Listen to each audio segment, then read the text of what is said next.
I am Satiri or satirical, but I also go by Butter Matters or just Butter in the Gang Beast Discord server. I'm here to help you become a better Gang Beast player, you know? Not a flashy one by just by just giving you a bunch of inputs and telling you to do it, but instead a smart player that can defeat anyone using whatever kind of gameplay they want.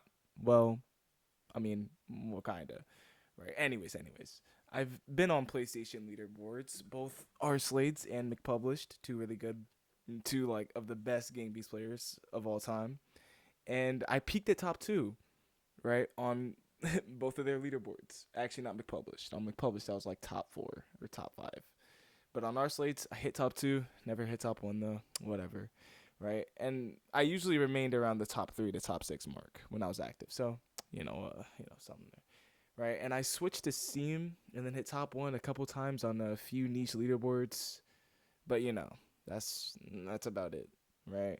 The guy today is going to be about neutral playing Gang Beasts, mostly focusing on how to play in one on one, and I'll also include a section on grab punching as well to help out anyone who isn't quite sure on how to use it effectively. Because trust me, a lot of people do not know how to use grab punching.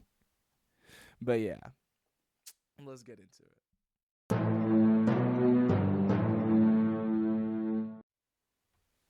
Okay, so neutral play is the fight before the fight. You want to know what your opponent is going to do and when they're going to do it, right? And you also want to know what type of role you're going to play, right? You have the attacker and the defender. Attacker is trying to attack. Defender is trying to defend back here. They're trying to be patient and get a counterattack in, right? So let's go over this, right? Attackers, what tools do you have? You have a drop kick, right? That's one. You have a dash, that's two. And then you have, I don't know what this is called. I guess I just call this a grounded dash, I would say. It's really just a long headbutt. Yeah, I'll just call this a long headbutt. You have a long headbutt, right? So you want to use these mechanics to get up close to your opponent and start attacking earlier, right? Things to be aware of. If you're fighting against a patient player, they will often circle. They'll often stay around here. They'll sit around the ropes and like try and bait out an attack and then move out the way and try and counter. You want to avoid that. So here, how do you do that? You may be asking. Well, in 1v1s, a lot of people have a really strong habit of shifting to the side with more area, right down here. So say we just go off of countdown, right? Me and this bot. 3, 2, 1, go. Right? The bot has more area down here to try and, move around, get space.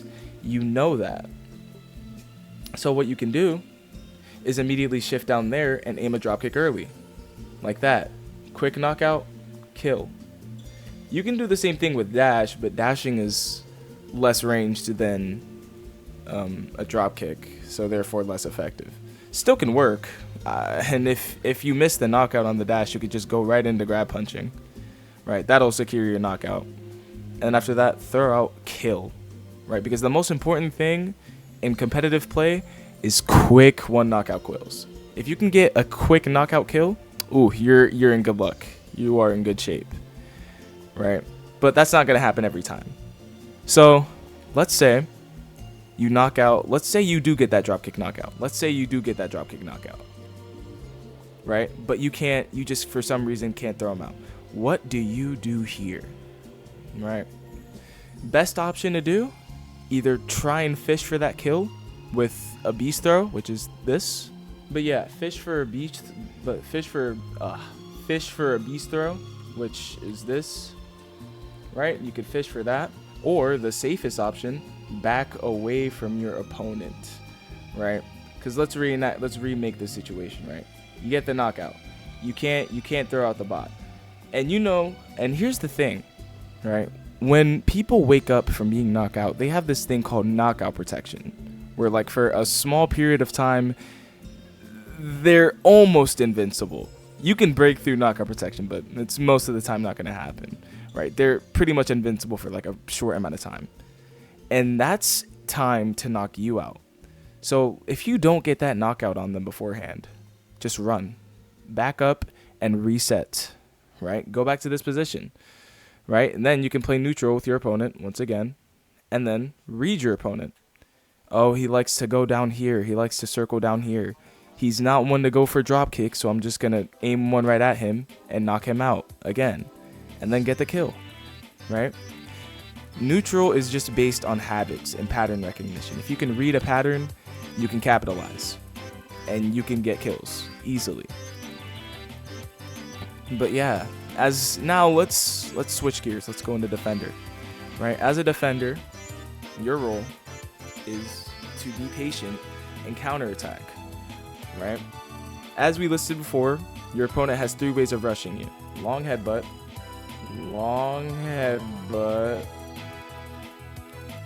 they have dashing, and then they have drop kicks. Right? You know this, so how do you counter it, you may ask? Circle. I don't mean the input the headbutt, no. I mean use your opponent and circle. Do circles. Right? You have a lot of mobility here, and you are really safe when doing this because you have all the options to go. If you want to stop the circle midway, go up here, circle down here. You can go left, you can go right. It's free. Your opponent doesn't know where they're going to commit to. One thing though, do not, and I mean do not, run while doing this. Well, okay, actually, let me explain. Right? You can run while circling, but the thing about this game, for whatever reason, whenever you run, your character just becomes really weak. Like durability wise. Like they get knocked out to like a hair. And I'll show you what I mean by doing a drop kick. Look. Right? I'm circling, I'm holding X. Drop kick. Oh, okay. Drop kick. I knock myself out. So you don't even have to hold your hands up when circling, but I think it's more efficient if you do. But often, slow circles work just fine. If you want to be, a speed demon and hold X, go ahead. That's fine. Right? Whenever you counter, you often want to counter with a long headbutt because you have momentum. I'll show you what I mean here. Right? When you're spinning in a circle, your character gains momentum, and then you can get I like to call this like a snake grab. Where whenever you circle, your opponent you often just like wrap around your opponent, and then you can get a pretty good grab out of it, and then knock them out, and then just throw them. So that's really the only way to counter, right? It works with a drop kick though. Be careful. Stay clear of a drop kick. If somebody's launching at you, best course of action, just step out of the way. And if you're circling, you'll be able to do that. Just step out the way, boom, grab, punch, punch, punch. And then there you go. That's game. Same thing applies to dashing. And if somebody's circling you and trying to pressure you, if you know that they're just going to be really patient and sit right here and then be like really patiently aggressive, just throw a drop kick at them. They won't expect it. And then you'll get a free knockout and you'll get a free kill. But yeah, that covers neutral play for now. Okay, so now you get the basic idea of neutral play. Read your opponent, be aware of their habits, and understand your advantages. But you need to see what neutral play looks like in action. So I'm going to do a video analysis on a 1v1 tournament, right? A match from that tournament, right? 1st to 5 wins on ring, so you can make sense of what to look for when you play.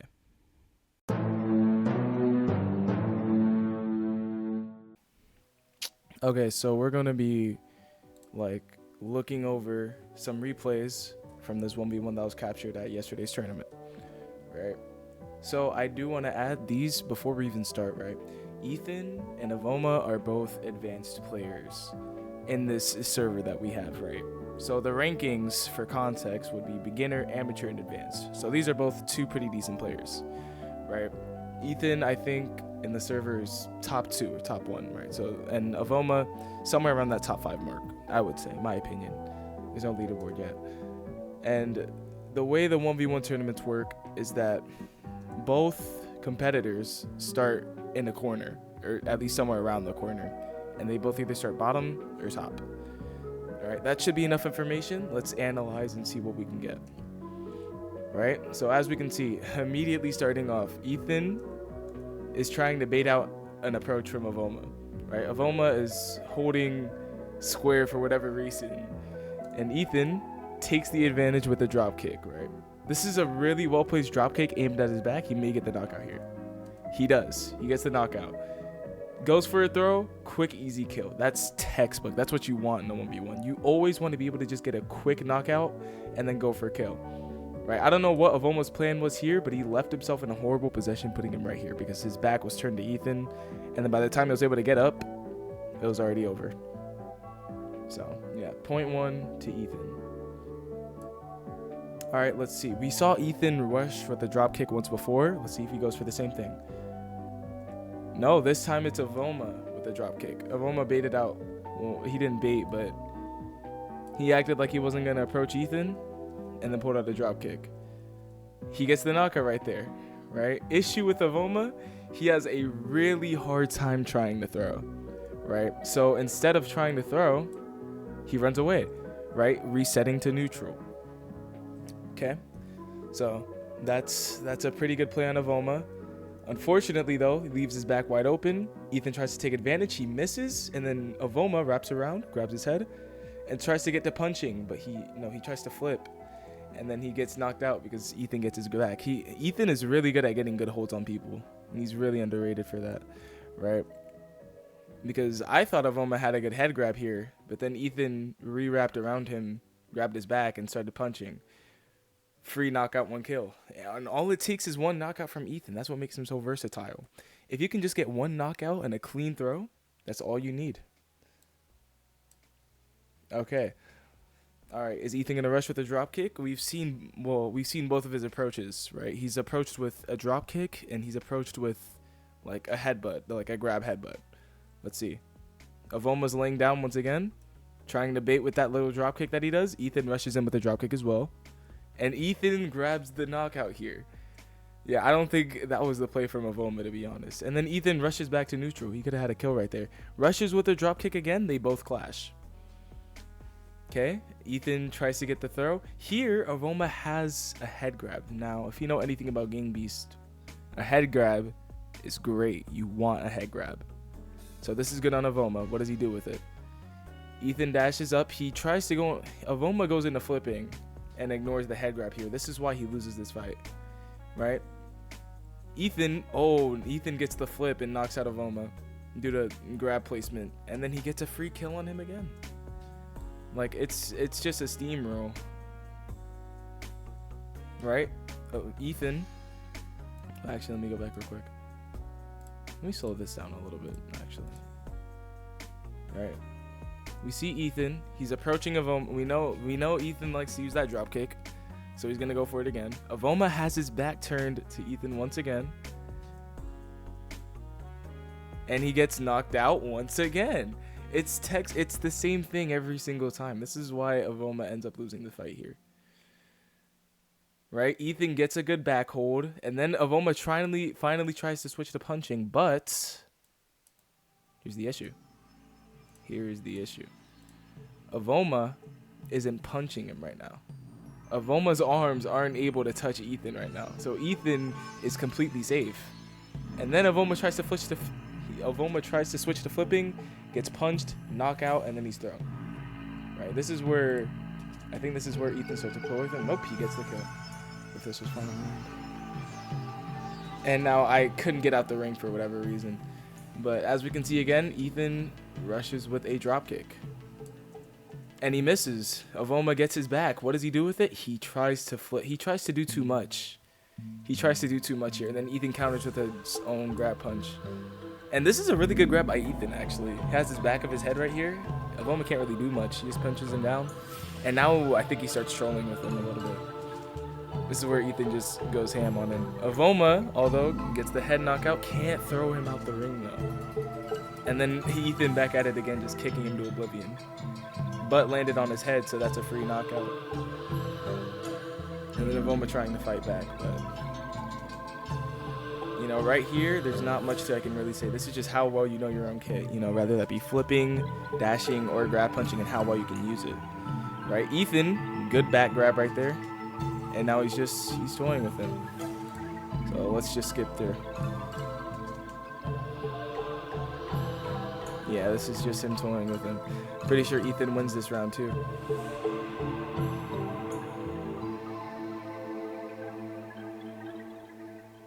Yep, he does. GG's. 5-1 from Ethan. All right. Okay. All right. So, as we just saw from that, Avoma lost 5-1 pretty convincingly. He got steamrolled pretty bad. But I will say it was really preventable. Most of those wins that Ethan got off of Avoma were so preventable. Because see, here's the thing. Avoma didn't do any of the things I really mentioned. When the round would start, he would kind of approach by doing whatever this is, or this, right? And then his back would be turned, and then Ethan would capitalize, and then just knock him out. However he would, mostly with a drop kick. Usually it was with a drop kick. Had Avoma been circling, I feel like that fight would have gone differently.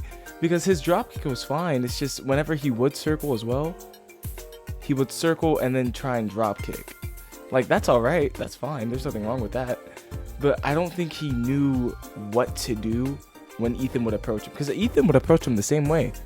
He would start either on this corner or top corner and then aim towards the middle and then drop kick every time. Well, not every time, but most of the times he did that. And Avoma just did not have an answer for it. I think Avoma could have run that, but you know, that's the pain. That's the pain of Gang Beast. You never know. But don't be like Avoma. Be aware of what your opponent is doing, so that way you can actually adapt and counter mid-fight and not get 5-1. But yeah, next thing, I think where we go from here, I give you guys some moves to use. You know, button combinations or something.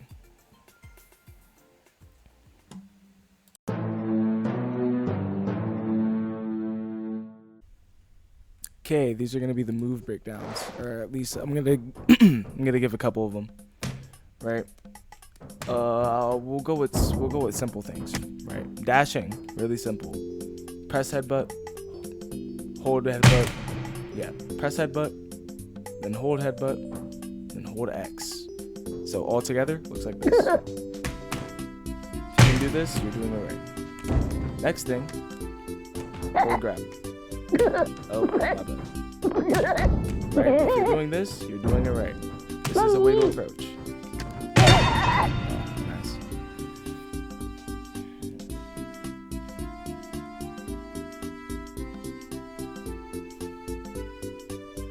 Since we went over neutral and how to approach today, I'll just do those three, right? I'll do those three. Right, so we have dashing, press headbutt, hold headbutt, and then hold jump, and then hold with both bumpers. Right, I'll do it one more time. Right, if you can do it like that, you're doing it right. Now, for the drop kick, I'll give you guys a better suited one, right? For this drop kick, hold your hands up, and then as you're running towards the person, make sure this spot's as you're running towards the person, hold lay down, hold the lay down thing, which would be X or square, and then spam A and B while holding out both your hands. So together, looks like that. If you can do it like this, you're doing it right. If yours looks a bit janky, because mine does, you're still doing it right. Like that. Yes. Okay, I lied. Okay. Hold both your hands up. Hold square. Wait a second. Spam spam jump first, and then spam headbutt. And then, I mean, if it looks something like this, you're doing it right. It'll knock out eventually. You just gotta get at it like that. There we go. That's what we're looking for. And then for the long headbutt, really simple. Press headbutt, hold headbutt, and then grab it with both hands. And hold triangle if you want to. You don't have to, but I would. Actually, never mind, I lied. Hold lift when you do it. Yeah, hold lift. So that will be either Y or triangle. Do that, you're in good hands. And then there we go.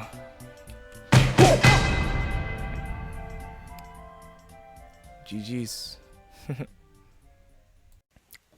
And that will cover most of what I wanted to talk about.